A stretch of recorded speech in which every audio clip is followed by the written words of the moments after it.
Donc la fête existe depuis 10 ans. Oui. Elle a été créée par l'association Eau et Rivières de Bretagne, qui gère le centre d'initiation à la rivière, qui est dans le château de Lédimo. Ce centre existe comme Eau et Rivières depuis une quarantaine d'années. Eau et Rivières a été créé, comme son nom l'indique, au départ pour les saumons, parce que c'était une association de pêcheurs qui se sont rendus compte que les saumons disparaissaient. De fil en aiguille, ils se sont intéressés à la raison pour laquelle ils disparaissaient. Et évidemment, ils se sont rendus compte que les problèmes étaient assez complexes entre la qualité de l'eau, la qualité des rivières, les barrages, etc. Et de cette association est née Eau et Rivières de Bretagne il y a 44 ans. Toujours est-il qu'on a installé les premières classes de rivières. Il y a des classes de neige, des classes de campagne, mais il n'y a pas de classe de rivière. Et donc les enfants viennent au centre de Belle-Île-en-Terre pour découvrir les milieux aquatiques, les rivières, la faune, la flore et l'aquarium qui est aussi à l'intérieur du château. Voilà, donc il y a 10 ans, on a pensé qu'il fallait étendre nos activités à une fête qui soit un peu rassembleuse, qui permette à la fois d'avoir une présentation de ce qu'étaient les plantes, pour commencer, donc des échanges de plantes, mais aussi l'agriculture et l'eau, évidemment. Donc ça se passe au bord de la rivière, comme il se doit. Et on a un certain nombre de stands qui sont à la fois des échanges de plantes entre les locaux, des agriculteurs, des stands d'agriculteurs, et puis nous organisons des conférences sur le thème de l'environnement, de l'eau, de l'agroécologie, etc. Voilà, donc c'est récemment que nous avons élargi à l'agriculture, mais au départ c'est essentiellement une fête locale pour les échanges de plantes. À ça, on a ajouté évidemment des distractions multiples et variées. En plus des conférences, il y a des jeux, il y a des petits spectacles, etc.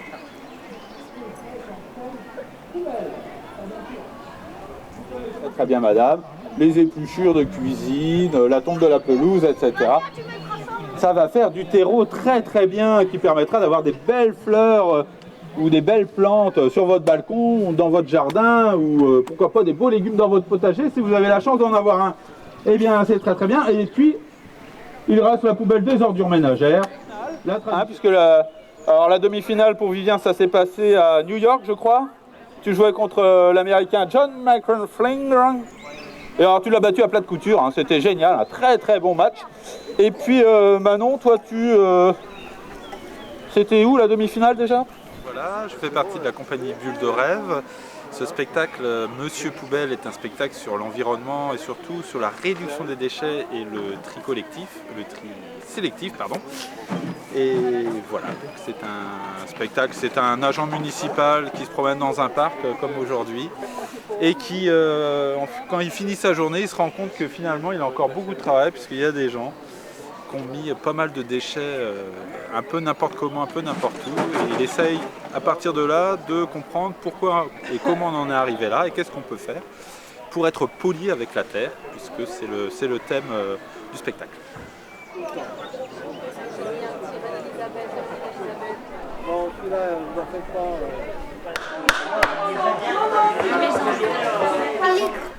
Alors je m'appelle Luc Bienvenu, j'ai été ancien maraîcher bio pendant longtemps et puis technicien après en maraîchage bio dans la région de Rennes. Et là j'étais invité donc par la fête des plantes ici pour intervenir en conférence sur le jardinage bio, qui est un peu l'autre volet que je développe en conférence ou en cours de jardinage. On a aussi un grand jardin qu'on fait visiter maintenant l'été près de Rennes, donc chez nous. Voilà, donc là c'était le thème que Vincent voulait que je développe. Là c'était autour d'un potager productif toute l'année. Voilà, donc le temps était assez court pour développer ça complètement, mais bon, c'était très intéressant hein, avec les questions des gens, de voir que c'est un thème généraliste qui ouvre plein de portes sur d'autres questions autour du potager, autour des rotations, autour de la fertilisation, autour du compost, autour des gestes techniques, autour de plein de choses. Donc il y avait des questions vraiment intéressantes. Voilà. Donc c'est une fête sympa.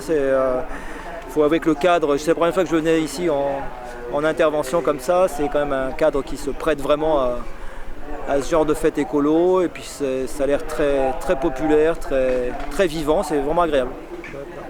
Qu'est-ce que vous pensez des limaces? Qu'est-ce que je pense des limaces? Beaucoup de bien, parce qu'elles sont là pour... elles sont là d'abord, on les classe souvent dans les ravageuses principales du jardin, dans des ravageuses, mais scientifiquement on sait que c'est d'abord des nettoyeuses. Donc en général c'est que quelquefois le jardinier ne fait pas forcément toujours ce qu'il faut en préventif pour éviter les limaces. Et souvent elles s'attaquent aux plants mal poussant, faible, mal préparé. Tu vois, quand tu mets un melon dans un sol, comme je disais tout à l'heure, mal préparé, pas réchauffé, on est sur un légume tropical. Donc si tu le mets là et que tu as un plant qui n'a pas été endurci, c'est presque normal qu'il soit bouffé par les limaces le lendemain. Donc il y a des stratégies à avoir en tant que jardinier pour bien préparer le sol, pour le réchauffer, pour avoir du plant endurci, et puis des stratégies un peu d'intervention. Voilà, il y a un anti-limace bio qui fonctionne bien. Moi j'utilise des plantes aussi répulsives, la rue, la tanésie et l'absinthe qui ont un effet efficace répulsif très intéressant. Donc voilà, on a des différentes stratégies pas trop compliquées, on arrive à passer à côté, c'est pas un trop gros problème. Quelles sont les questions les plus... qui reviennent souvent, c'est vrai que c'est un peu l'aspect sanitaire du jardin, justement, le mildiou sur la tomate évidemment, les aspects, moi ce qui m'obsède un peu en tant que jardinier puis ancien maraîcher, c'est comment gagner du temps au jardin. Donc tu vois, comment éviter de trop travailler le sol, comment éviter d'être envahi par les herbes et de ne plus les contrôler, comment réussir à avoir une famille et puis un plein temps à boulot et puis faire du potager quand même, parce que c'est un jardin compliqué, c'est un jardin qui tourne très vite et puis c'est un jardin qu'il faut maîtriser. Donc comment gagner du temps un peu à tous les étages, quoi. Et je pense que c'est un peu le thème de la conversation tout à l'heure qu'on a eu avec les gens, c'est comment préparer son jardin avant l'hiver pour bien anticiper sur toute l'année qui suit après, en termes de préparation de sol, en termes d'anticipation sur les paillages, sur la gestion des différentes cultures qui se suivent dans le temps. On peut gagner énormément de temps en travaillant intensivement. Voilà, j'aime bien le mot de potager intensif pour être cool après. Donc voilà.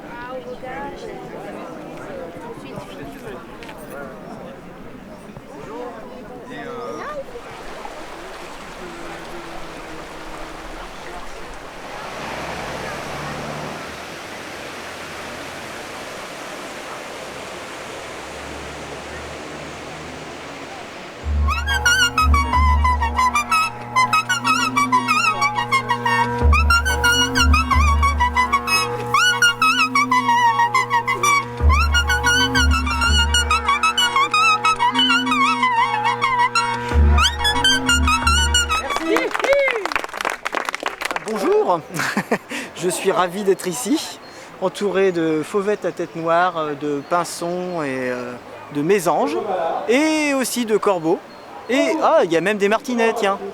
Bon, il y a plein d'oiseaux, alors c'est super, ça donne plein d'idées musicales. Et justement, cet après-midi, donc, nous avons suivi la trace des apprenti-sonneurs et des luthiers en herbe, donc ceux qui font de la musique verte ou de la musique buissonnière. Alors la musique buissonnière, on fait ça avec des surgeons de châtaignier par exemple, avec des surgeons de sureau qu'on évite. On peut faire péter des pétales comme ça. Hop. Hop.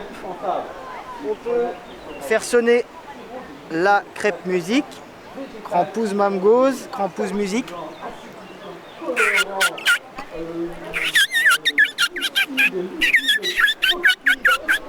Et après on peut la manger.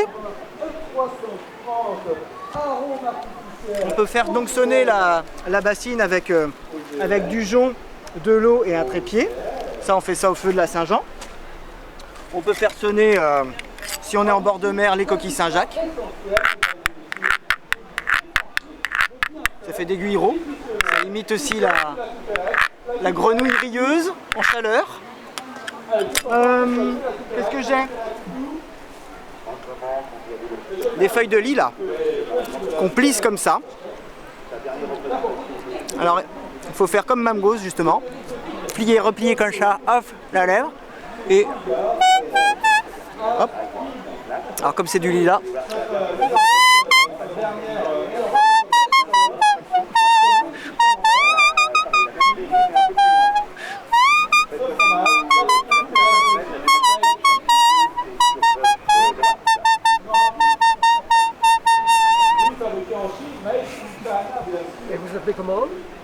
Et je m'appelle Erwan Lermenier. D'accord. Et vous êtes d'où? Et je suis très doux. Et je suis du pays de Redon. D'accord. Donc pour toute manifestation, c'est ça? Oui, après je suis musicien.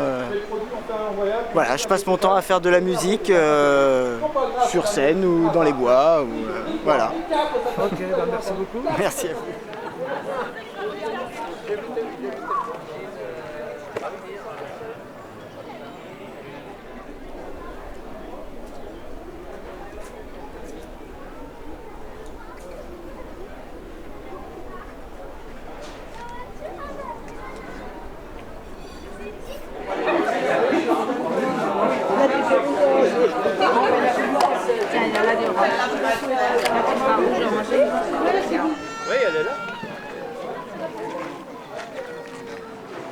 Bonjour, Jean-François Millepied. Pour cette fête de Belle-Île, j'ai le plaisir de vous présenter la bioélectronique de Vincent, version agronomie, et grâce à Penser Nature, une association qui pense la nature autrement et qui propose des solutions autres, alternatives pourrions-nous dire, sur des sujets de société comme nous avons actuellement dans la région les problèmes d'extraction de sable coquillet. Effectivement, le sable coquillet, en amendement calcique intéressant pour l'agronomie locale à cause des problèmes d'acidification des terres, peut avoir une solution autre avec des amendements comme la dolomie que nous avons ici. Cet amendement, maintenant, est à définir au niveau de ses qualités agronomiques et à quantifier et à valider par rapport à l'éventualité d'extraction de sable ou de la fourniture sur le marché de sable coquillet. Voilà ce à quoi on peut espérer arriver. Des analyses simples sont réalisables. J'en ai une ici avec laquelle je me suis permis de concasser des coquilles d'huîtres afin de mettre en évidence l'intérêt que l'on pourrait avoir de dépandre nos coquilles d'huîtres dans nos jardins potagers. Voilà, je vous remercie de l'intérêt que vous avez porté à ce sujet environnemental.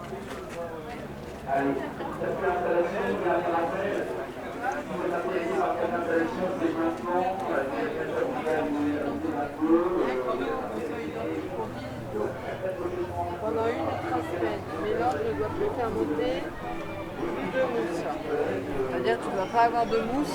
Ce que je propose pour vous détendre, c'est une petite séance de relaxation que je ramène d'Inde lors de mon dernier voyage. Alors c'est comme ça, vous me regardez, puis après vous faites comme moi. Je pique les tailles, je pique les couleurs, je transporte. Alors le tour classique,